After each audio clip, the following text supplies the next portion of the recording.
Perdre du poids par la gestion des émotions? Aujourd'hui, comme vous l'avez compris, nous parlons de la perte de poids par la gestion de ses émotions. Avant tout, mettons du contexte dans ce sujet. Certaines personnes viennent dans mon cabinet pour la gestion du stress et la gestion des émotions. Quelques mois après la thérapie, certains m'ont fait un retour. Mon niveau de stress a fortement baissé et vous savez quoi? Moi qui me trouvais avec 10 kilos en trop, ils sont partis sans effort et sans restriction. Ce n'était pas l'objectif de cette thérapie, mais par contre, je me suis dit qu'il fallait l'expliquer. Eh bien, je vais essayer.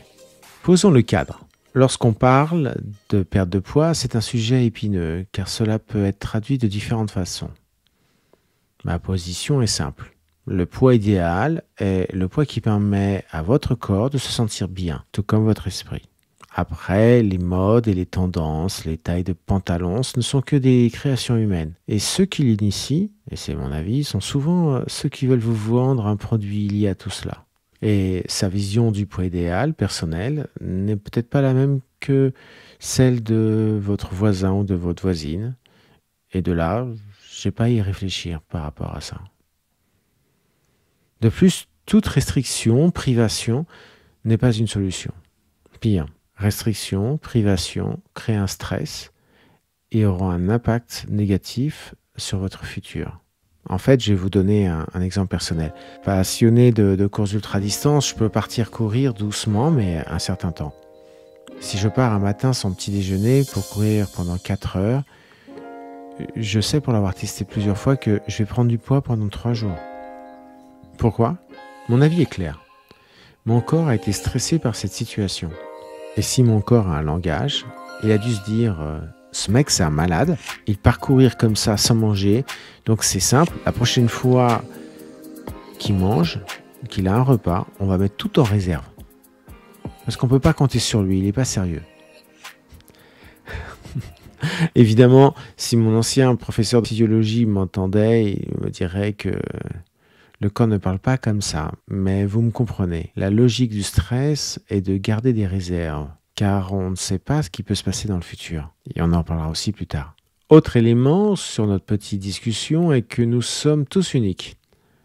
Et face à la peur, colère ou la tristesse, certains d'entre nous peuvent avoir un réflexe plutôt de ne rien absorber, de ne rien manger, rien boire. Ou encore, ils vont absorber certaines choses, mais ils vont le rejeter au plus vite. Pour cet épisode, nous ne sommes pas du tout dans ce cadre-là. Nous sommes même dans le cadre opposé. Aussi, évidemment, des variations de poids peuvent être dues à des pathologies, des variations hormonales ou encore à des médicaments. Encore une fois, nous ne sommes pas du tout dans ce contexte qui est totalement médical. Donc, je vais donner des informations qui ne sont pas des conseils et ils se trouvent dans un contexte bien spécifique. Comme vous l'avez compris, j'ai fait mon disclaimer, maintenant passons à la suite. Allez, go! Vos émotions dictent la marche à suivre de votre corps. Vos habitudes et votre équilibre biologique sont réglés par vos émotions.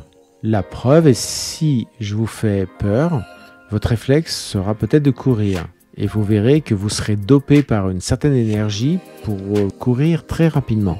Donc vos émotions vous ont donné un super pouvoir à un moment donné. Lorsque nous abordons le sujet de la perte de poids pour les personnes qui considèrent sainement que le changement est nécessaire pour eux, évidemment on pense au sport et à la nutrition. Sport et nutrition sont clairement de gros business qui partent de la paire de baskets à 150 €. Alors, allez expliquer à votre arrière-grand-père que votre basket coûte 150 € comparé au salaire moyen. Bref, à réfléchir. Mais on peut aussi parler du forfait annuel de la salle de sport qu'on utilise 2-3 mois et puis on arrête. On peut aussi parler des gélules complémentaires. Et pour finir, un nouveau mode de consommation d'aliments qui vient plus à vouloir intégrer une communauté pour son image sociale plutôt que de nourrir pleinement son corps de manière adéquate. Avec tout ce bruit, nous sommes noyés d'informations faisant la promotion de ces solutions. Et ces solutions sont agréables car on nous focalise sur une image positive, sur un objectif, et ne pas faire face aux problèmes réels. Je m'inscris dans une salle, donc je vais faire du sport, je suis motivé, le jour du paiement, allez, c'est réglé. En fait, non, ça ne marche pas comme ça au bout d'un mois ou deux. Quelque chose a dérapé. Donc évidemment, au premier abord, ça arrange tout le monde, et surtout soi-même. En tant que life coach et thérapeute, j'entends régulièrement cette confusion entre cause et conséquence.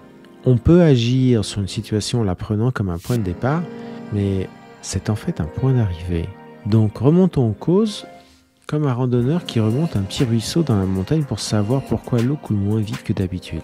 Il trouvera la source du problème en trouvant la cause qui est en amont. Exemple, si nous grignotons, nous pouvons penser que c'est pour répondre à notre appétit. Finir un paquet de gâteaux en une fois ou un pack de 6 canettes rapidement n'est pas conduit dans une volonté de vouloir absorber les choses le plus rapidement possible, car nous n'avons pas le temps. Mais en fait, c'est plutôt le besoin de se sentir rempli et repu. Alors, vous pouvez aller voir un nutritionniste qui vous dira ce que vous devez manger. Mais avant, peut-être que le bon sens vous dit déjà ce qui est bon ou mauvais pour vous. Et vous le savez. Et vous savez aussi que ce n'est pas le fait de savoir qui vous fait agir. Et oui, et moi je vous réponds que c'est parce que vous répondez à un besoin. Une fois que ceci est réglé et que vous avez cassé le lien entre un besoin de la soi-disant solution, qui est une mauvaise habitude, vous avez fait certains choix évidents dans votre assiette et votre verre. Et là, le ou la nutritionniste intervient avec son expertise et vous transformerez ces recommandations, ces menus qui sont sur papier, en une réalité, car vous passez immédiatement à l'action de manière continue. Je vous recommande d'ailleurs de regarder le compte Instagram de Ayurveda Cooking Therapy pour comprendre cette logique côté nutritionniste. Même chose pour le sport. Nous le voyons avec Reach Your Goal, se mettre à marcher tous les jours ou faire du sport autrement est un fait incontestable sur la perte de poids pour un sédentaire. Mais si le passage à l'action ne se fait pas, c'est parce qu'en amont quelque chose bloque. Et là, on a ce sujet entre autres de la motivation et de se remettre au sport une fois pour toutes. Si le sujet de se remettre au sport une fois pour toutes résonne en vous, n'hésitez pas à aller sur notre site reachyourgoal.ch. Allez sur produits, puis programme et nous proposons un programme en ligne en une semaine pour faire les bons choix et dans la bonne logique pour prendre le sport une fois pour toutes. Si on arrête après 3 semaines de faire du sport, ce n'est pas sans raison. Et ce n'est pas parce que vous manquez de motivation ou vous n'aimez pas le sport. Avec le temps et la recherche, nous avons acquis la connaissance que les comportements alimentaires malsains et la sédentarité sont contraires à notre bien-être. En effet, selon notre état émotionnel, vos goûts, votre appétit, votre métabolisme, votre digestion et vos actions ne sont pas les mêmes. Notre corps est une parfaite machine. Il agit, nettoie, retient, bloque et empêche de nombreuses choses pour de bonnes raisons. C'est un pur produit de 200 000 ans d'évolution. Une fois que nous comprenons cette logique, notre propre histoire, nos mécanismes de pensée, comme une sorte de programme informatique, nous permet d'aller vers les bonnes actions. Gérer ses émotions signifie aussi réduire le stress. Le stress chronique peut entraîner une augmentation de la production de cortisol, une hormone qui peut entraîner une prise de poids. Si nous sommes capables de mieux gérer nos stress, nous pourrions réduire la production de cortisol et donc favoriser la perte de poids. Les émotions peuvent aussi influencer les choix alimentaires. Lorsque nous sommes stressés ou anxieux, nous avons tendance à choisir des aliments riches en sucre, en graisse et en calories vides. Les émotions aussi affectent la digestion. Le stress et l'anxiété peuvent causer des problèmes digestifs qui peuvent affecter la capacité de notre corps à absorber les nutriments. Et au sujet du sommeil, évidemment, un sommeil de qualité est important pour réguler les hormones qui régulent la faim et la satiété, et donc avoir un impact sur notre poids corporel. De plus, le stress et l'anxiété peuvent causer de la rétention d'eau. Et puis il y a aussi les fringales émotionnelles. Et donc en apprenant à gérer les émotions de manière saine, nous pouvons réduire ces fringales émotionnelles pour éviter de trop manger. Pour terminer, les émotions peuvent influencer la motivation pour l'exercice physique et c'est souvent ce qu'on ignore. Lorsque nous sommes stressés ou fatigués, submergés, nous avons tendance à éviter l'exercice physique. Et pour de bonnes raisons. Évidemment, ça affecte notre capacité à perdre du poids. Donc la partie importante est d'identifier ses besoins et les raisons de ces émotions pour agir correctement. Identifier avec précision nos besoins nous permet de mieux contrôler nos habitudes. Et cette étape initiale est essentielle pour amorcer le processus de changement dans nos comportements alimentaires et notre sédentarité. Alors évidemment, j'entends certains qui me disent « Bon, ok, mais c'est quoi les besoins alors ?» Alors, je ne suis pas en face de vous. mais je peux vous faire une petite liste. Les besoins les plus courants que j'observe lors de ces séances sont le manque d'affection, de respectabilité, de sécurité et le sujet de la confiance en soi. Il y a derrière tout ça l'idée que je me sens vide, donc je vais essayer de me remplir de quelque chose. En réalité, la liste est plus longue et certaines fois, c'est une combinaison de différents sujets. Bref, c'est pas un QCM en 2 minutes et cela se travaille sincèrement, face à face, pour arriver à une solution. Ensuite, la question peut être, une fois que le besoin est terminé, on fait quoi? Ah oui, il y a une solution qui est facile, mais cette vraie solution, elle est pas évidente. Et elle n'est pas générique. Mais je vais vous parler de 2 produits qui vont vous faire réfléchir sur comment on fonctionne. On va parler des papilles gustatives et plus précisément du sucre. Nos décisions d'achat de nourriture vont se fonder tout d'abord sur le packaging. Il ne faut pas l'ignorer. Puis sur le goût. Nous avons un attrait pour le sucre. Car au départ, nos origines, derrière le goût sucré, il y a une idée d'énergie, comme par hasard le fructose. Nos ancêtres devaient tenter de survivre dans un environnement manquant de nourriture. La suroffre de nourriture dans les pays occidentaux est un sujet nouveau dans une échelle de 200 000 ans. Nos outils à l'intérieur de notre corps, notre façon de penser, notre façon de réfléchir, nos réflexes sont le produit de 200 000 ans d'évolution. En tout cas, c'est mon avis et c'est l'avis des spécialistes en médecine évolutionniste. Et l'abondance de ces 100 dernières années n'a pas un grand poids par rapport à 200 000 ans d'évolution. Un grand nombre de nos caractères corporels sont devenus inadaptés dans cet environnement moderne. Et la médecine évolutionniste parle d'hypothèse d'inadaptation. Match et mismatch hypothesis. Si ça vous intéresse, la référence sur le sujet est David Lieberman.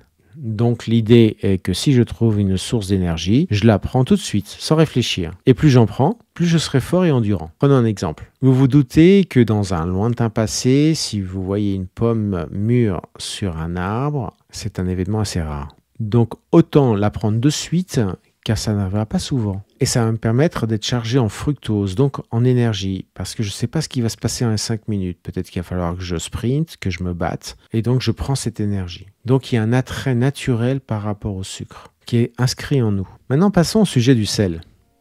Chips, popcorn. Le hack, c'est le sodium.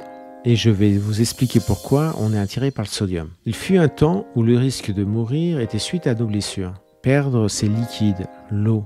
Nous sommes à 65% d'eau. Adulte, ça correspond plus ou moins à 45 litres d'eau. Et le sodium est hyperosmolaire. Ça veut dire qu'il fait tout pour garder les liquides et l'eau. Et par rapport à cela, et 200 000 ans d'évolution, aujourd'hui, nous avons un attrait pour le sel, mais notre organisme est inadapté à l'élimination du sodium. Plus il y a de sodium dans le sang, plus il y a d'eau. Sachant que donc le sodium est hyperosmolaire, donc il pompe de l'eau, il attire l'eau. Plus il y a d'eau, plus il y a de pression dans les parois, donc il y a de la tension.